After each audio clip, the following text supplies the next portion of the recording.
So friends, आज हम चर्चा करेंगे लॉ ऑफ गिविंग पर, या कहिएगा लॉ ऑफ शेयरिंग पर। आप सभी जानते हैं कि ये सारा अस्तित्व, सारा यूनिवर्स, इसमें सब कुछ इंटरडिपेंडेंट है। इसमें सब कुछ एक दूसरे पर आश्रित है। There is a continuous exchange of energy, continuous circulation of energy, और सब चीजें एक दूसरे पर आश्रित हैं। जो भी बड़ी बड़ी चीजें हैं और जो नेचर का पार्ट हैं, जिनसे जीवन चलता है, वो खुद ब खुद उनमें फ्लो हो रहा है।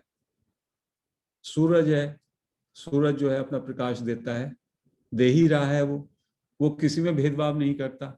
कोई अपनी खिड़कियां बंद कर ले ठीक है, otherwise continuously sun is giving its light. There is a continuous flow without charging anything.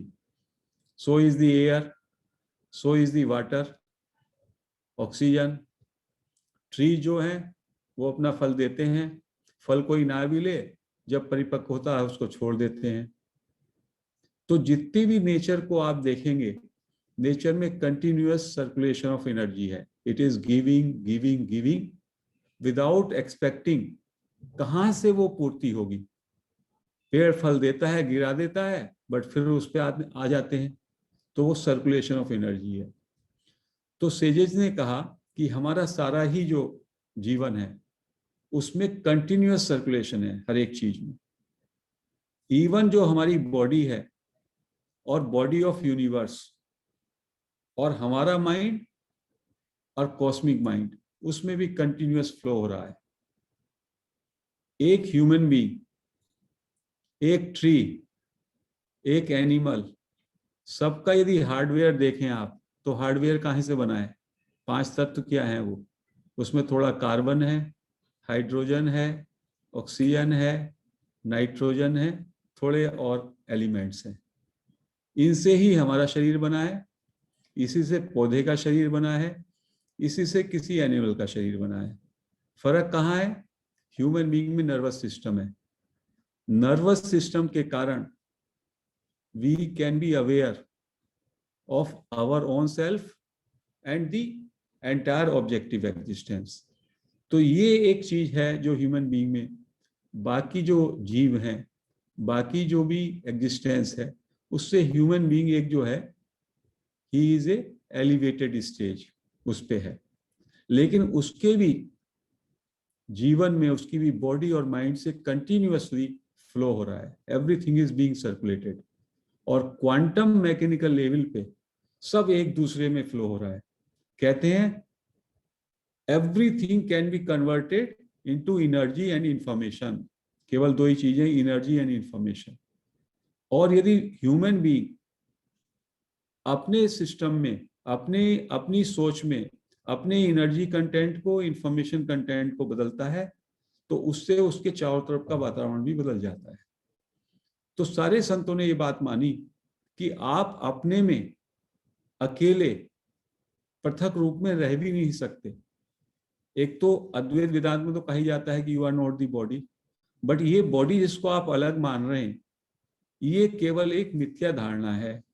इस बॉडी का कंटिन्यूअस सर्कुलेशन हो रहा है, इसका ब्लड का सर्कुलेशन हो रहा है, एयर का सर्कुलेशन हो रहा है,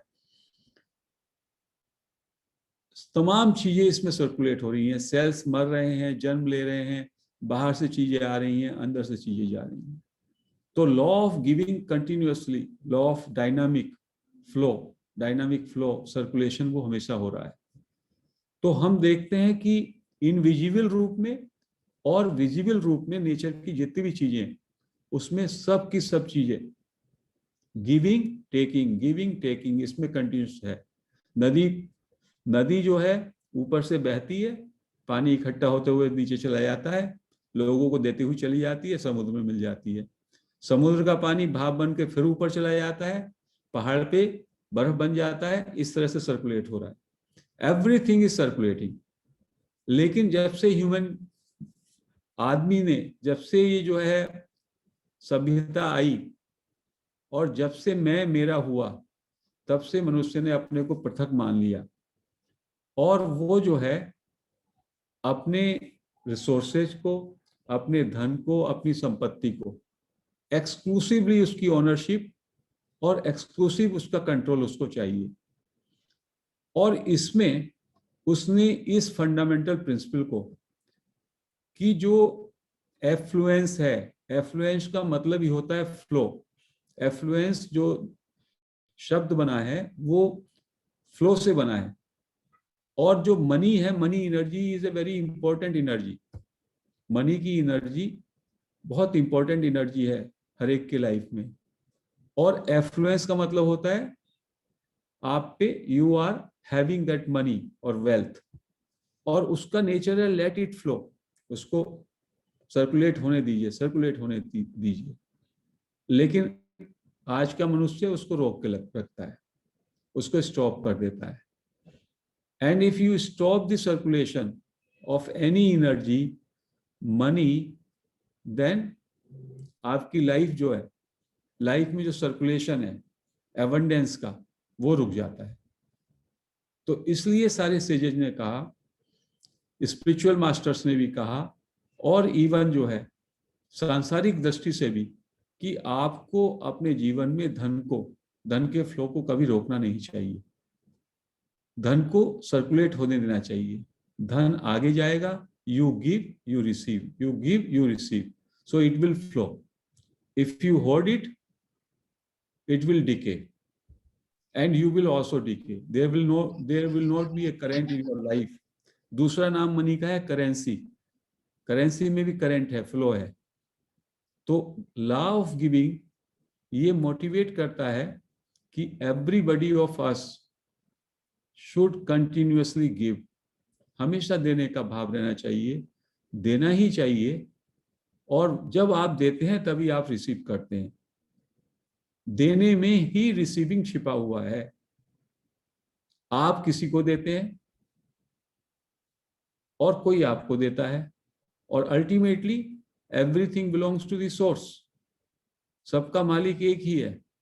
जो कुछ आपके पास है, धन, संपदा, रिसोर्सेज, वो उसका अल्टीमेट मालिक एक ही है। आप तो एक टेम्पोररी एक एंटिटी क्रिएट हो गई है लीला के मातहत। उसको यदि भगवान की लीला करें तो ये तमाम सारे जो है नेम्स एंड फॉर्म्स क्रिएट हो गए। सोर्स एक ही है धन का, और सामने आपको दिखाई दे रहा है किसी को जरूरत है तो उसको देना ही चाहिए। कम दे सकते हैं, ज्यादा दे सकते हैं, लेकिन यदि आपका मन नहीं पसीजा उस जरूरत को, बंद को देख करके, तो आपकी साधना बेकार है। आपकी साधना सूखी है। रोज सुबह से शाम तक हम लोग मेडिटेशन में बैठे रहें, चादर ओढ़ लें, साफ सुथरे कपड़े पहन लें, और सामने से कोई भूखा निकल रहा है, सामने से कोई एनिमल है उसको परेशानी है, कोई जो है बीमार व्यक्ति है, उधर हमारी दृष्टि नहीं जाती या हम मुंह मोड़ लेते हैं, तो ये एक छलावा है आपका, किसी का भी। द फर्स्ट थिंग इज कि जब भी कोई ऐसा मौका आए या आपको अड़ोस पड़ोस में जो भी कुछ दिखाई दे रहा है उसमें संवेदना नहीं है, तो अभी आपके अंदर कोई अवेकनिंग नहीं है। इस पे एक बुद्धा की कहानी मुझे अभी याद आई कि बुद्धा जो है वो यहां से वहां विहार करते थे। गौतम बुद्ध कभी एक जगह पर जाएंगे, कभी दूसरी जगह पर जाएंगे।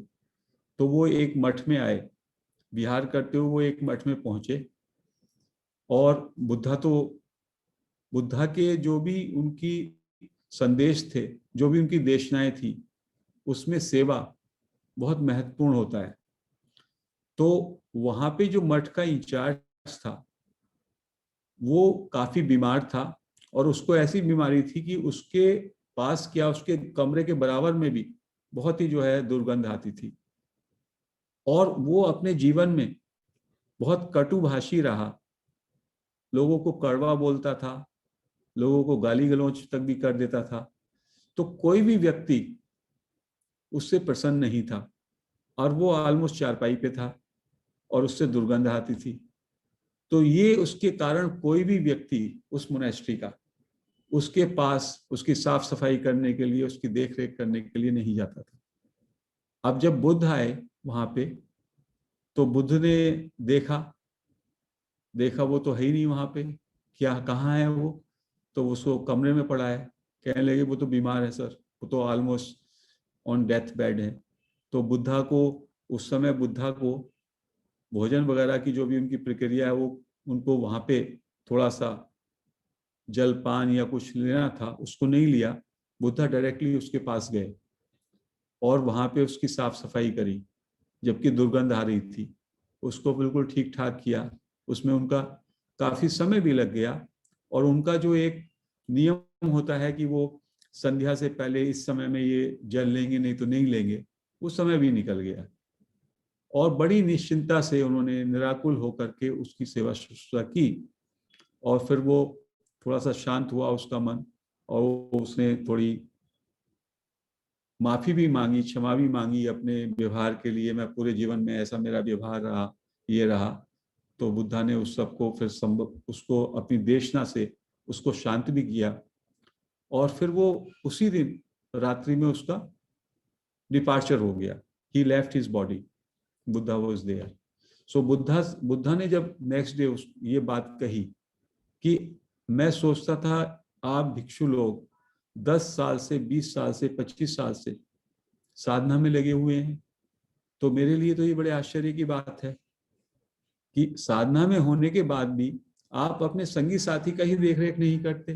किसी ने बताया वो तो बड़ा ही रूड थे, उनका तो कटुभाषी थे, उनका किसी से कुछ बनता ही नहीं था, उनको बीमारी ऐसी हो गई, हम लोग पास नहीं जा पाते थे। तो बुद्धा ने उन सबको इस बात के लिए सबको कहा, आपका साधना पूरी तरह अधूरी है। तो सब में बड़ी साधना जो है वो है गिविंग की और शेयरिंग की। यदि हम ये मानते हैं ब्रह्मन इज वन, और उसी ब्रह्मन से सारे के सारे लोग इमर्ज हो रहे हैं, सारे ह्यूमन बीइंग, सारी एनिमल किंगडम, सारी वनस्पति, तो यदि हमने साधना की, अंदर जाने की सेल्फ इंक्वायरी की, और हम चाहते हैं कि हमें वो रियलाइजेशन हो जाए, तो प्रत्यक्ष में भी तो उसका परिणाम आना चाहिए। तो प्रत्यक्ष में क्या परिणाम है कि सब में परमात्मा देखो। तो यदि कभी भी कोई ऐसी अपॉर्चुनिटी आए जीवन में, पहले तो खुद ही हम लोगों की निगाह रहनी चाहिए कि कहीं पे हमें कोई आकुलता लगे, कहीं पे कोई परेशानी लगे, तो कम से कम उधर हमारी संवेदना जानी ही चाहिए। और यदि कहीं पे भी कोई अपॉर्चुनिटी आए, तो कुछ ना कुछ उसमें जो है सहयोग देना चाहिए। उसका मतलब है हमारे अंदर एक वननेस की फीलिंग है।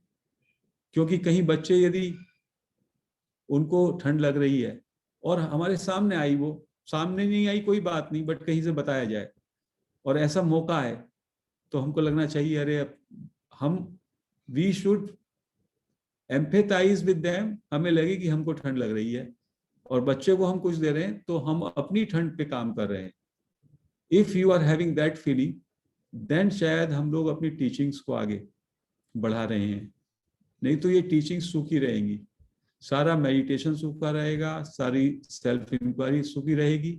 उसका जो प्रैक्टिस है वो प्रैक्टिस इसी बात से पता चलेगी। ये फर्क, इससे कोई फर्क नहीं पड़ता आप क्या देते हैं। आप 1 रुपया दें, 50 रुपए दें, 500 दें, वो अपनी कैपेसिटी से आदमी देगा।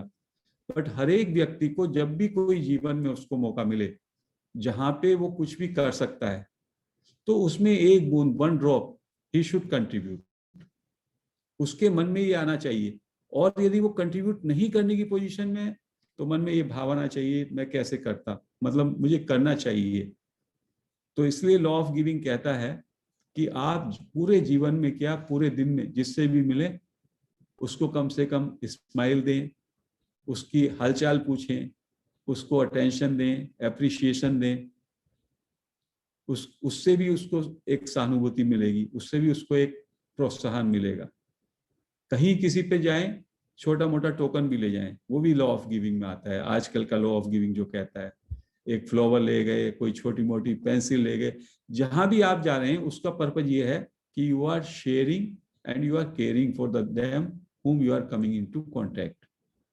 और जब भी ऐसा कोई मौका आए जहां पे कि कोई वास्तव में नीडी है, आवश्यकता वाला है, उस आवश्यकता वाले में अपनी तरफ से कुछ ना कुछ सपोर्ट करने का भाव होना चाहिए। कितने का कोई मतलब नहीं है। हो सकता है जो 1 रुपया दे रहा है उसके मुकाबले जो आदमी 10,000 दे रहा है उसका कंट्रीब्यूशन कम हो और 1 रुपए वाले का ज्यादा हो, या कोई फिजिकली कंट्रीब्यूट कर रहा है, सपोर्ट कर रहा है, उसका भी बहुत है। इसका कोई मापदंड नहीं है, no comparison, but everybody should join in sharing, in caring. और इस सिद्धांत का दूसरा पहलू यह है कि you give you get, you give you receive. नदी कभी खाली नहीं होती, नदी देती रहती है, नदी आगे तक बहती रहती है। पेड़ कभी जो है फलों से खाली नहीं होता, पूरे उसके फल चले जाएंगे फिर आएंगे। तो ये सर्कुलेटिंग जो है, सर्कुलेशन का जो सिद्धांत है, मनी सर्कुलेशन का, वो आपके जीवन में रहता है। और धन के 3 ही उपयोग बताए हैं संतों ने। धन आपके पास है तो या तो सब में अच्छा उपयोग है उसका दान, दूसरा उपयोग है उसका भोग, और तीसरा है उसका नाश। तो ये भी मान लीजिए कि जो लोग 50 और 55 और 60 के बाद हैं, तो जो भी उनके बैंक में वो फिर बाद में ऐसे ही रहना है। तो whenever you get it opportunity, try to give, try to share. और शेयर करने से कोई आदमी आज तक कंगाल नहीं हुआ है, कि कोई भी शेयर करने से, गिव करने से कभी आज तक, आप पूरे दुनिया का अध्याय देख लीजिए, कोई दरिद्र नहीं हुआ, किसी को कंगाली नहीं आई। अय्याशी करने से कितने लोग जो हैं कर्जे में चले गए, और कितने लोग ऐसे हैं जो पैसा ऐसे ही छोड़ गए और उसके बाद उसको कोई यूज करने वाला नहीं। तो इसलिए हमारे शास्त्रों में, वेदों में, सब में कहा गया दान जो है, और दान कहना भी गलत है, इनफैक्ट तो कोई दे ही नहीं सकता किसी को, ये तो कहने के लिए गिविंग है। इट इज ए शेयरिंग और को शेयरिंग। जो भी हम पे है वो सबको बिलोंग करता है। वननेस की फीलिंग ऐसी होनी चाहिए कि आप किसी, कोई आपके धन का उपयोग करके उसको खुशी हो रही है, that joy we should feel. आज कहीं पे ठंड लगी है, कहीं कपड़े बने तो हमारे मेंबर्स को कितना अच्छा लगा। बच्चे ठंड में उनका कुछ प्रोटेक्शन हुआ तो लगा कि जैसे हमको प्रोटेक्शन मिला। That kind of feeling if we can get, तो that is the feeling of oneness, and that should be the resultant feeling of self inquiry also, meditation also. तो ये जो प्रैक्टिकल टिप्स हैं इन लाइफ में, हमको इस practice में भी जाना होगा कि सब में परमात्मा को देखो। जो भी बाहर सब कुछ है, जीव जंतु वनस्पति ह्यूमन बीइंग्स, सब में परमात्मा ही झलक रहा है। वो भी ब्रह्मन से ही आ रहे हैं। एवरीबडी इज इमिनेटिंग, सब सागर की तरंगे हैं। हमारा सबका सोर्स एक ही है। परिवार होता है छोटा परिवार, छोटे परिवार में हम शेयरिंग करते हैं, केयरिंग करते हैं। और जो हमारा शास्त्र कहते हैं वसुधैव कुटुंबकम, वसुधैव कुटुंबकम, पूरी वसुधा ही कुटुंब है, पूरा प्लेनेट एक परिवार है। और वेस्टर्न कंसेप्ट क्या है, वो कारोबार मानते हैं, वो व्यापार मानते हैं या परिवार मानते हैं। सो परिवार में शेयरिंग एंड केयरिंग, और व्यापार में नाप तोल होता है, पैसा दीजिए तो ये देंगे। तो ईस्टर्न जो कल्चर है उसमें तो sharing and caring and giving, rather वो गिविंग को गिविंग मानते ही नहीं, वो मानते हैं ये मुझको खुद, मैं अपना ही केयर ले रहा हूं। Self everywhere, that is the same self. तो एक श्लोक हमने पढ़ा था, 1-2 दिन पहले चर्चा कर रहे थे वक्ता की। तो उन्होंने कहा, क्या कहा उन्होंने कहा कि सैकड़ों में एक शूरवीर पैदा होता है, लाखों में एक विद्वान पैदा होता है, पंडित पैदा होता है, करोड़ों में एक वक्ता पैदा होता है। और दाता तो, रियल दाता तो पैदा हो कि नहीं हो, तो देने वाले का तो इतना महत्व है। ये तो देने ही कुछ नहीं है, कहते हैं रियल दाता तो बड़ा दुर्लभ होता है। इसीलिए कुछ जो सिस्टम है, जैसे सिखिज्म है, इवन इस्लाम है, इस्लाम में एक जकात का कंसेप्ट है। 6% वो जो है अंडर प्रिविलेज क्लास को, जो भी उनकी अर्निंग होगी साल की, निकालेंगे। सिखिज्म में भी कुछ 10% का उसूल है। हिंदुइज्म में षष्ठांश 1/6 भाग को देने की प्रथा थी। और जितना भी बिजनेस थे वो गौशाला के लिए, अंडर प्रिविलेज क्लास के लिए करते थे। तो हमको देने की महत्ता को समझना चाहिए। देने की महत्ता से हमारे जीवन में एनर्जी सर्कुलेट करती है, और हम वननेस की फीलिंग में आते हैं, हमारे अंदर भगवत सत्ता का जागरण होता है। और जब भी कोई अपॉर्चुनिटी मिले, डोंट मिस इट। दो तीन मेरे सामने प्रैक्टिकल एग्जाम्पल है। एक हमारे एक बहुत रियलाइज मास्टर थे, तो वो हमेशा अपने जेब में बहुत सारे सिक्के रखते थे, और कोई भी मांगने आता, जो भिखारी होते थे जनरली, बहुत सारे लोग कहते हैं भिखारियों को क्यों देना, उनको जो है उनसे तो और हम उनको अनएम्प्लॉयमेंट के लिए करते हैं, लेकिन वो कभी भी किसी को, हर एक को वो देंगे। उनका ये था, कहते हैं ये मांगने आया है तो इसका कुछ कर जाए, इसको दे दो, ऐसा बोलते थे वो। तो मतलब उनका ये इंडिकेशन था कि anybody is coming to you to seek some help, you should not deny. आप कितना भी दो चाहे, इसका मतलब नहीं है, कुछ भी दो, but you should do it. और एक हम लोग जो है, एक ट्रस्ट था, सर्वोदय ट्रस्ट अभी भी चलता है। धर्मपुर एक विलेज है, वापी से आगे ट्राइबल विलेज है। तो वहाँ पे विनोबा भावे के, जिन्होंने साथ में काम किया, उनके टाइम में जो बच्चे रहे होंगे, अब तो नहीं है, कांति भाई, उन्होंने वहाँ पे बहुत जगह पर ये कार्य किए हुए हैं। तो we also use to go and stay there.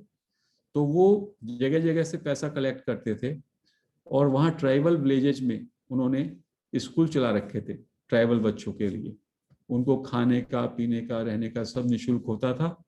और वो साल में कहीं कहीं जाएंगे, गुजरात गए, बॉम्बे गए, लोगों से, बिजनेसमैन से पैसा वगैरह उन्होंने कलेक्ट करते थे दान के स्वरूप।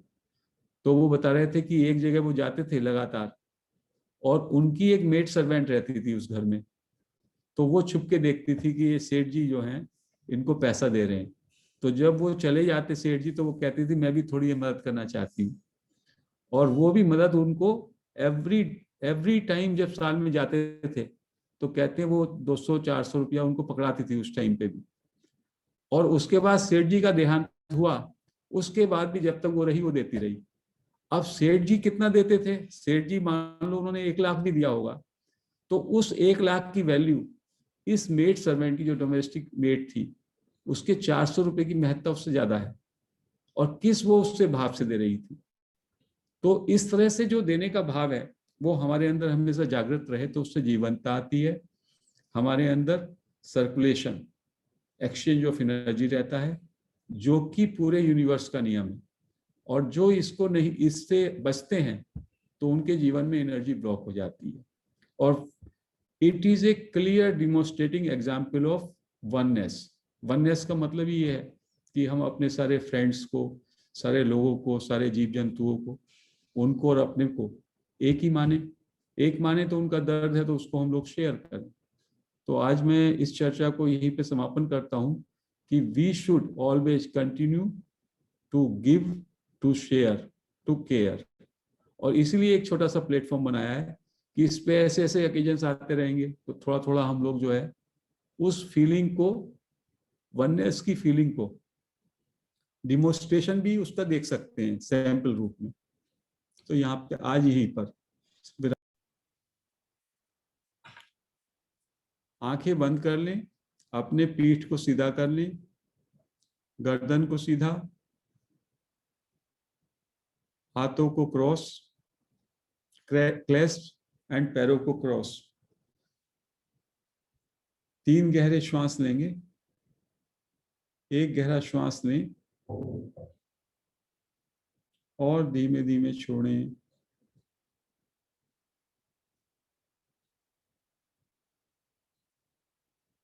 फिर से एक गहरा श्वास लेंगे, 2-3 सेकंड के लिए रोकें और धीमे धीमे छोड़ें।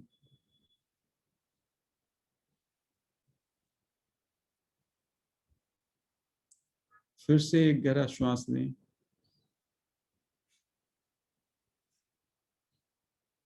रिटेन, और धीमे धीमे एक्सहेल करें।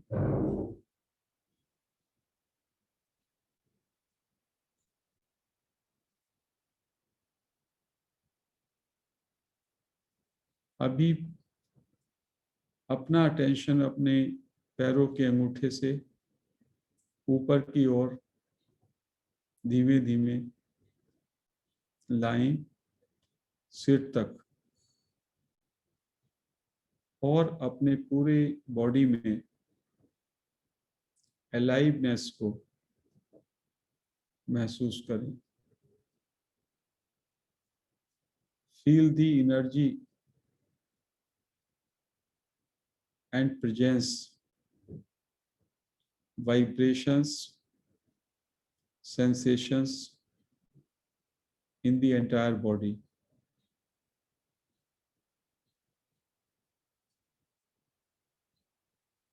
जब हम अलाइवनेस फील करते हैं तो हम धीमे धीमे जिस भी अंग के प्रति हम अटेंशन देंगे वहां पे अलाइवनेस फील होगी और फिर लगेगा सारी बॉडी जैसे कि एक बड़े लॉक की तरह,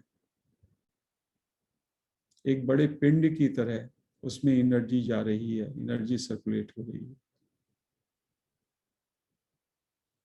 There is an energy field of our body.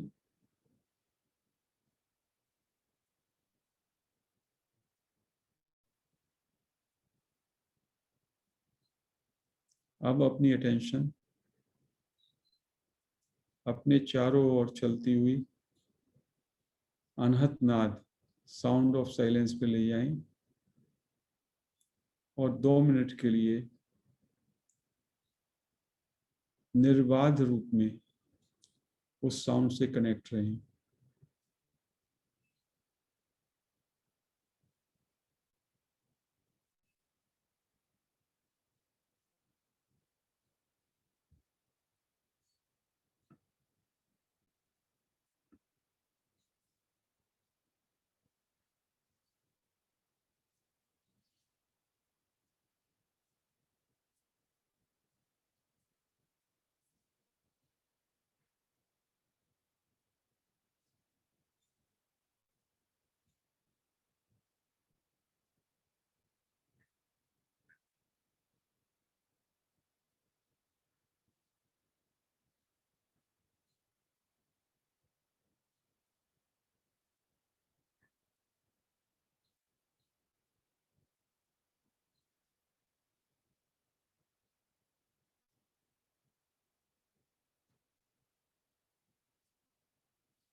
कृपया अपनी अटेंशन अपनी नासिका के अग्रभाग पर ले आएं और बड़े ही जागरूकता के साथ नासिका के अंदर आती हुई और बाहर जाती हुई श्वास को ऑब्जर्व करें।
पूरा ध्यान अपनी नासिका के अग्रभाग पर, श्वास अंदर जा रही है, श्वास बाहर आ रही है,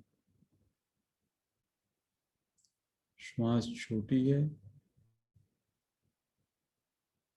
तो श्वास छोटी है,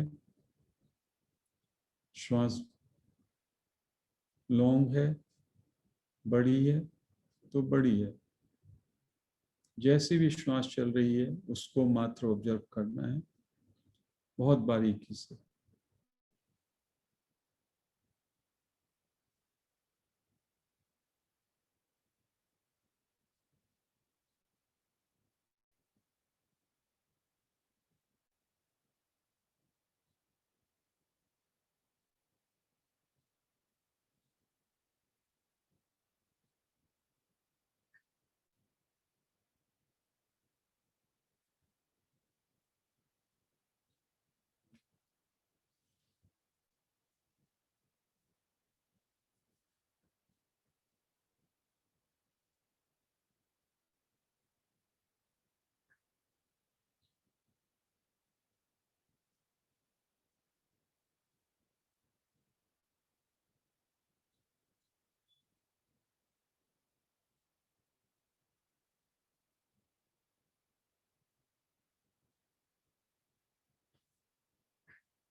पूरा ध्यान नासिका के अग्रभाग पे रहे और अंदर जाती हुई बाहर आती हुई श्वास को देखने का प्रयास करें। कोई भी विचार आए लेट गो कहें और अपना पूरा अटेंशन श्वास पे।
श्वास को इतनी बारीकी से ऑब्जर्व करें कि जब वो आपकी नासिका की अंदर जाता है, प्रवेश करता है, तो वो आपको महसूस होना चाहिए बहुत बारीकी के साथ।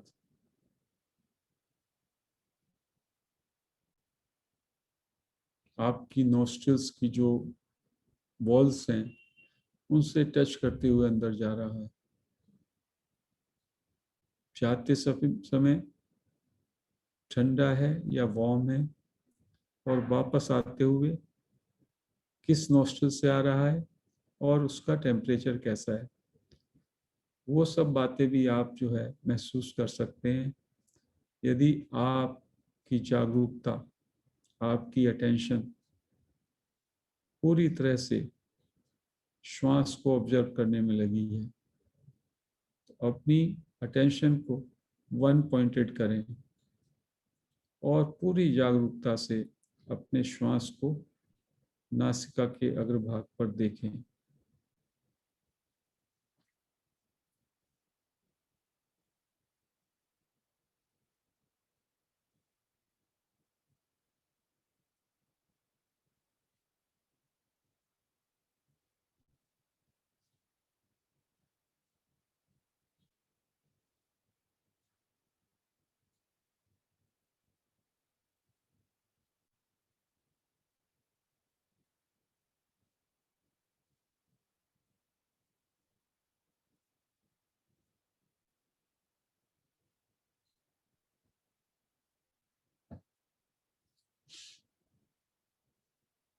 Now let us express our gratitude to Maharshi Raman, Nisargadatta Maharaj, other realized sages, Patri sir, our fellow seekers, और अपने अपने अंदर इस क्वेश्चन को लें, हु एम आई।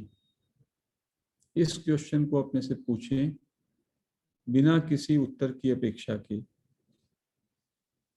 इसका कोई भी उत्तर नहीं मिलेगा। This question is exploratory.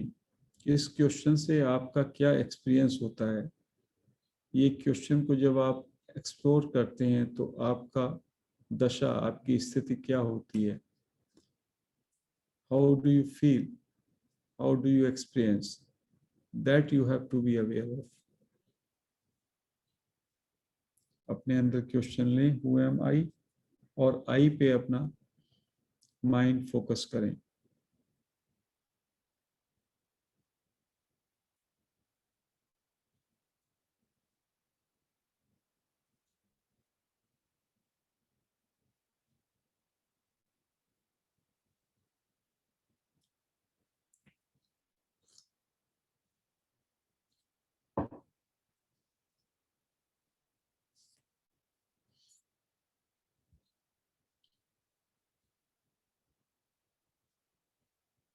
अपने अंदर आई को बस फील करना है सॉफ्टली, और पूरी अटेंशन लगातार बस उसी आई पे बनी रहे, सहज भाव में।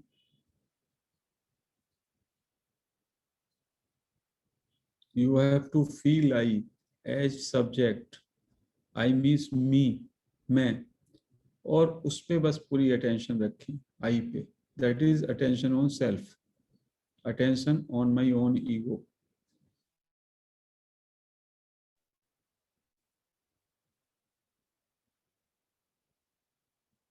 आई विचार या आई फीलिंग पे पूरी अटेंशन। बहुत सहजता से आप रख सकते हैं।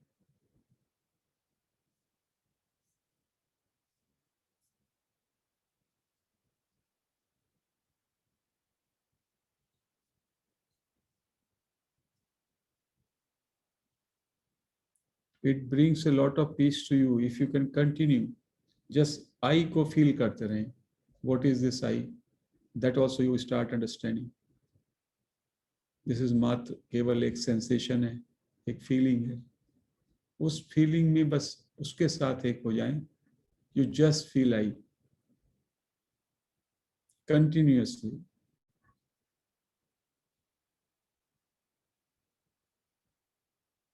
And be vigilant. ये I feeling या I विचार कहाँ से उठ रहा है? From where it has a origin. That is all.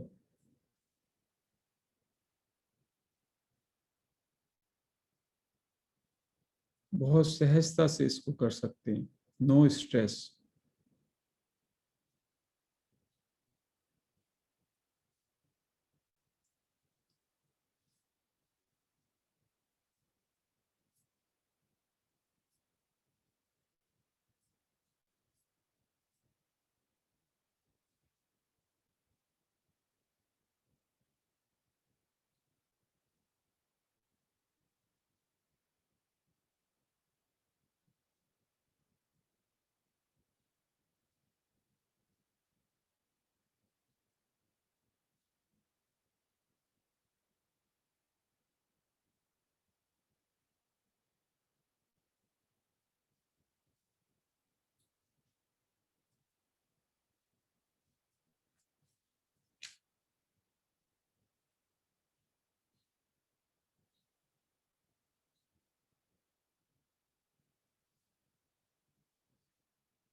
अपने अंदर आई को आइडेंटिफाई करें, आई फीलिंग को, आई थॉट को, वहीं पे पूरी अटेंशन रहे, बस दैट इज ऑल।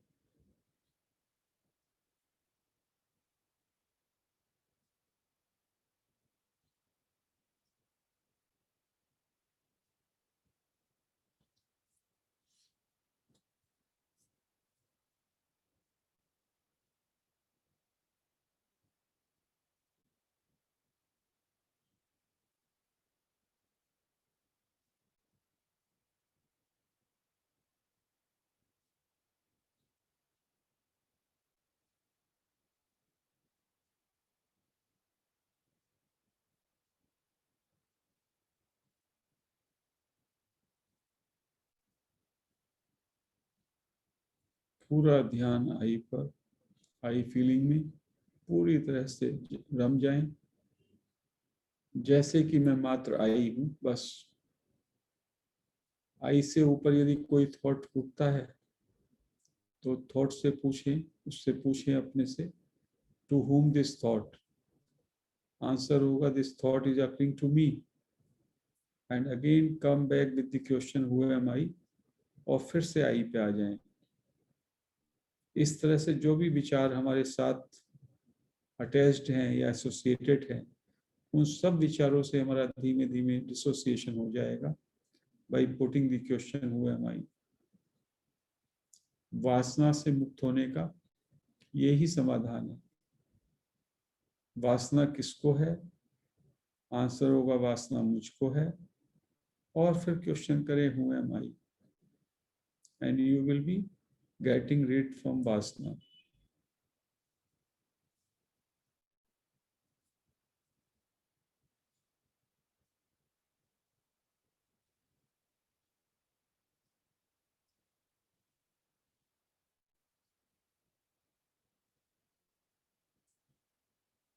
पूरी तरह से सहजता से करें। आज जो महर्षि रमन का मैसेज है वो इसी सहजता की बात करता है। जब तक हमारा मन सक्रिय होता है, हमको हमेशा ये लगता है I have to be enlightened, I have to attain ज्ञान। और जब तक ये सारी चीजें मन में चल रही हैं, तब तक हमारा मन सक्रिय है। धीमे धीमे मन को शांत या सबसाइड होना है, and for that self inquiry is the best method. अपने से पूछें हु एम आई, और अपने अंदर आई जहां से उठ रहा है वहां पर अपनी अटेंशन ले जाएं। Let your mind subside.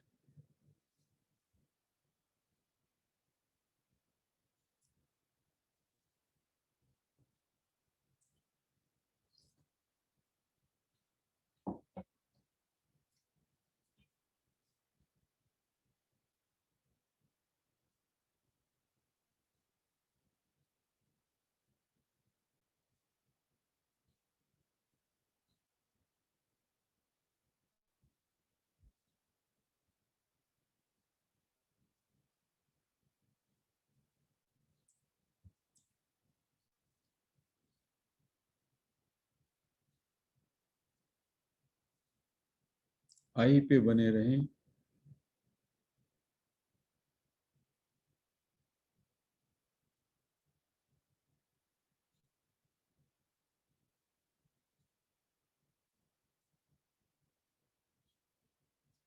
पूरा ध्यान आई पर, आई फीलिंग में एकदम तल्लीन हो जाएं।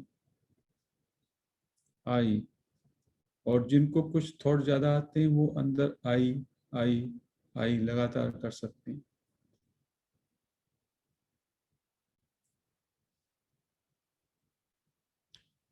Late us now put the question am I aware. इस क्वेश्चन को पूरी इंटेंसिटी के साथ पूछें। Am I aware? You will go into awareness.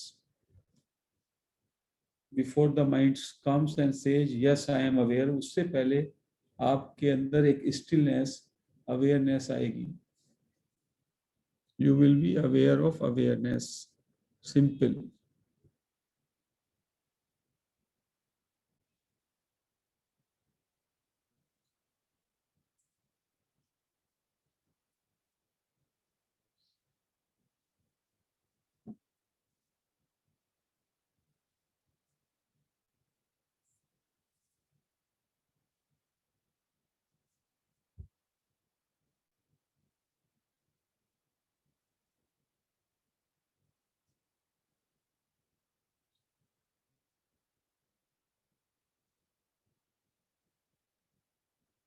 Am I aware?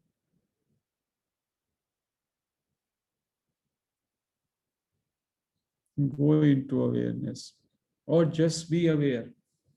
Stop thinking, stop doing any efforts, and just be. Just take a pause. You will be into that awareness. Just practice, just I am. सहज भाव से बस I am में लीन हो जाएं.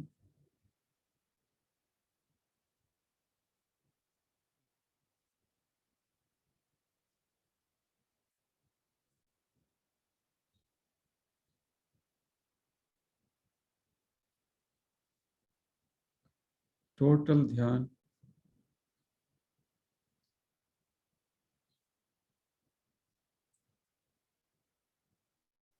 Try to focus on awareness without any content, just awareness. Be aware.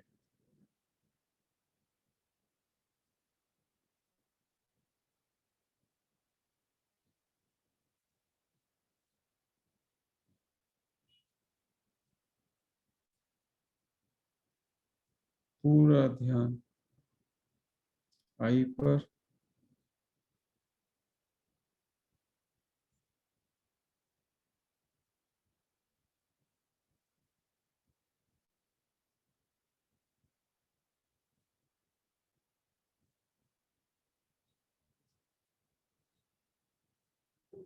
आई पे बने रहें.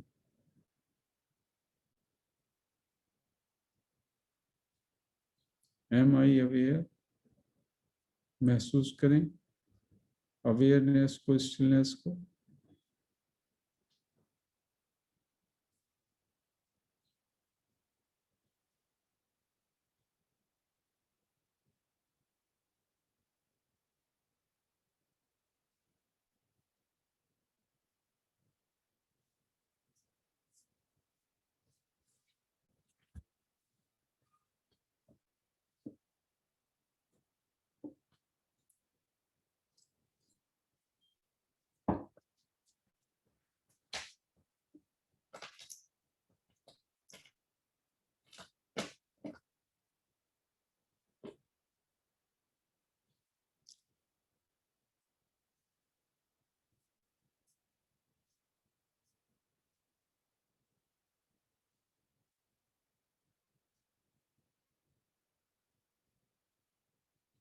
एक टक बिना किसी बाधा के, बिना किसी ब्रेक के, जस्ट आई पे बने रहें. At least for next 5 to 6 minutes, continue keeping your attention on I.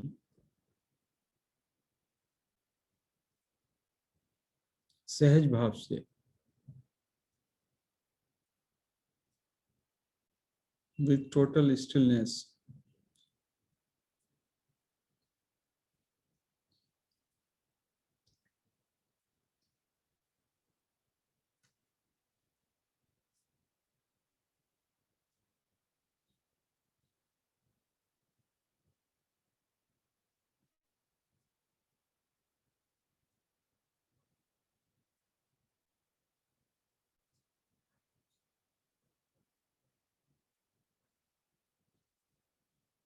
पूरा ध्यान आई पे रखते हुए अगले 5 मिनट पूरा अटेंशन आई पर रखें. आई जहाँ से उठता है वहाँ पे अटेंशन रखें. What is this I also you can put. Am I aware? This also you can put this question, or just feel I. Any one of them will be all fine.